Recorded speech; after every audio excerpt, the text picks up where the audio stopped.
Good afternoon, friends. Stephen Ben-Nun with Israeli News Live, and wanted to go over some different issues this evening with you guys. We're going to be talking about weather events, things that are going on all over the world. It's really becoming nuts, as well as a few other things. These genetically modified mosquitoes that have been released or that are planning to be released in 2021. Not just Florida, but Texas as well.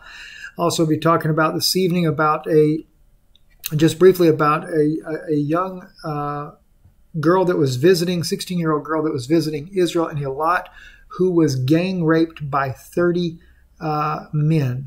Supposedly these were all Israelis. There's been a lot of outcry once this story became public, and especially by different officials.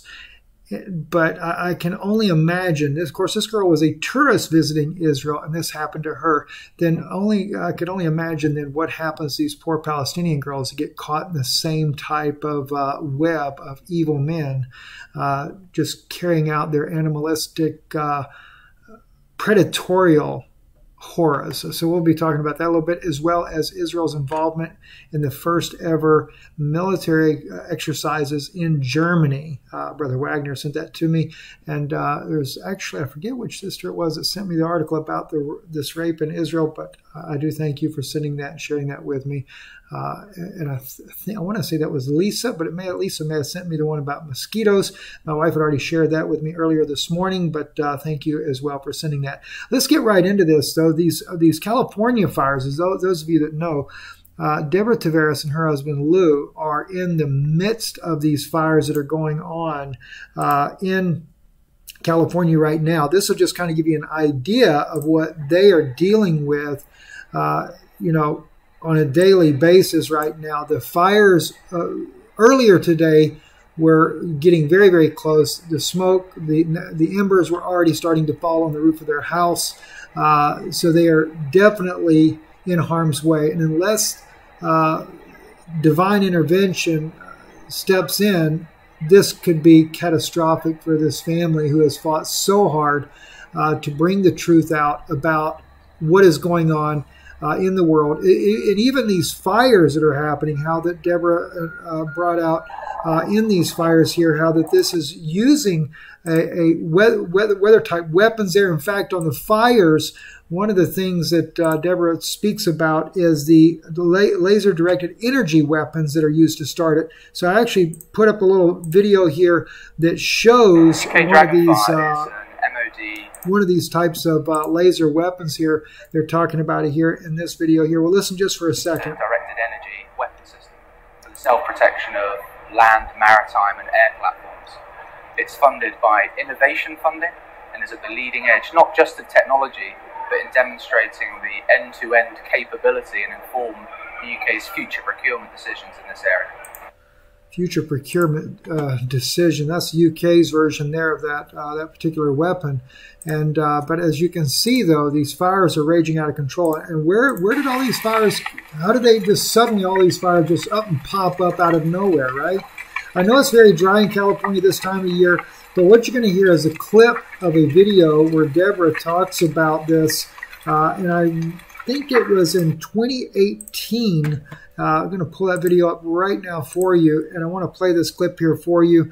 Deborah Tavares, this was when she was on the Power Hour, but of course Deborah's channel, StopTheCrime.net, also her YouTube channel, StopTheCrime.net. Listen into this here real quick. Theory, you can call whatever word you want.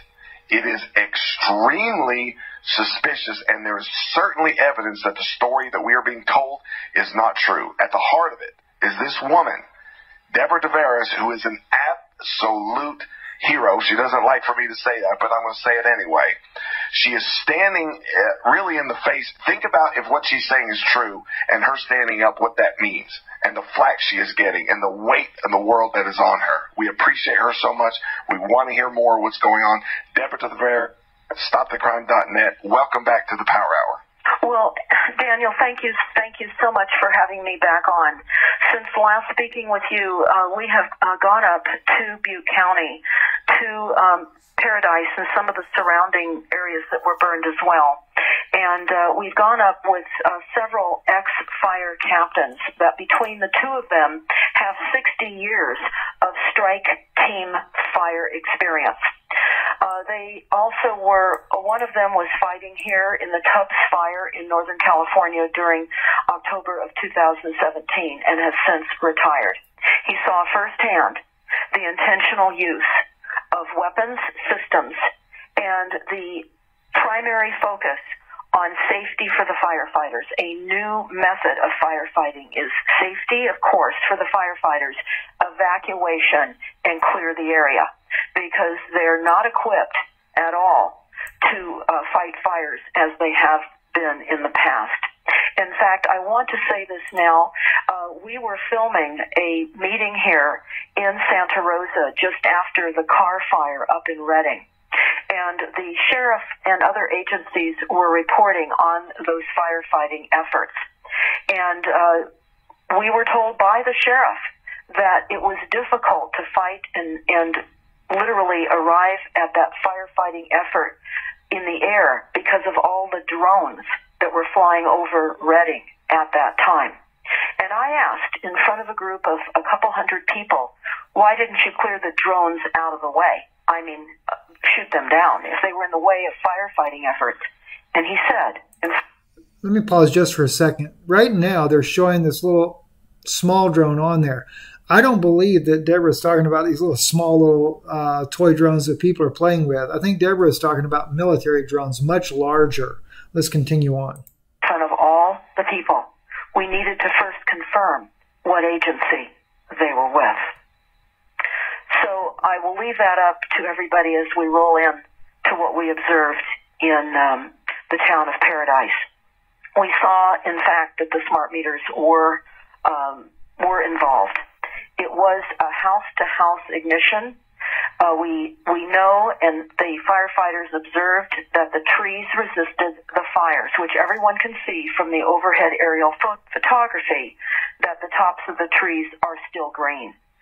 And we actually have on film in a predominantly destroyed school up in the town of Paradise, in a meter cabinet that was not singed on the exterior at all, was a blown-up smart meter inside.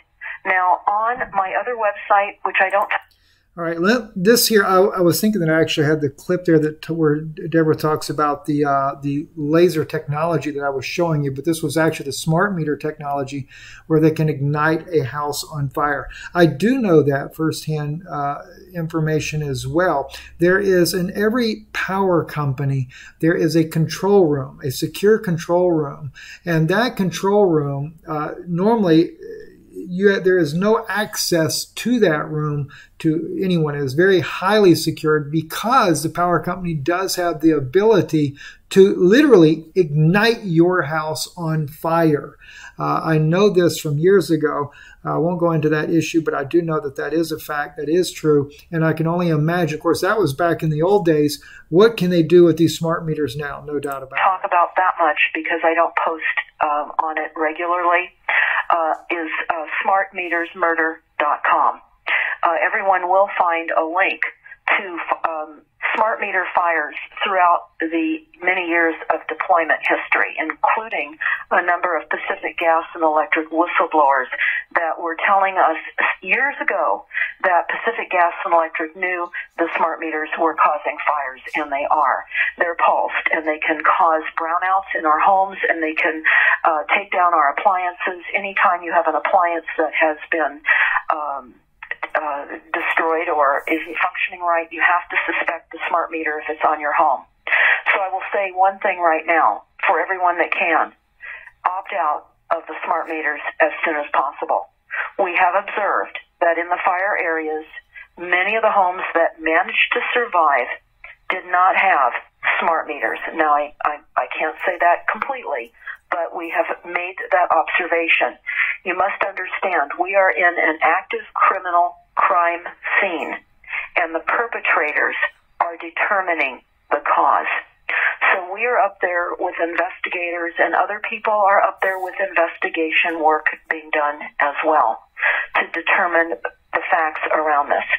But I want to, and it's important to understand that, of course, we know the capabilities of the weapons systems. We've been told about this for many, many years. And there are many documents that talk about that. And we have the Senate report that Krasinich put forth years ago that talked about the cease and desist hopeful plan, that they wouldn't use space-based weapons and weapon systems that would cause fires. So it is just really important to understand the... All right, that's it. Deborah did get into that as well. And I'm not really sure as of right now what started these fires over there, whether it was the or the space-based weapons, or was it the smart meters, or is it a combination of both? But nonetheless, our good friends Lou and Deborah Tavares are in a very critical situation, and the powers that be would definitely like to silence her voice and destroy all of this evidence that she has. And so, in my view, this is very much a targeted, not just the fact of taking out all the other people they want to get out of Northern California, but it's targeted against Lou and Deborah Tavares. Let's move on to some other things here as well, because as I said, we're looking at all these kind of strange weather phenomena that are happening around the country, around the world, not just the country, but around the world. And right now, we have two storms that are headed to the Gulf of Mexico, both of them tropical depressions. One has already been named. It's the one this kind of beelining towards the panhandle of Florida and Alabama, Mississippi. This storm has been named Laura.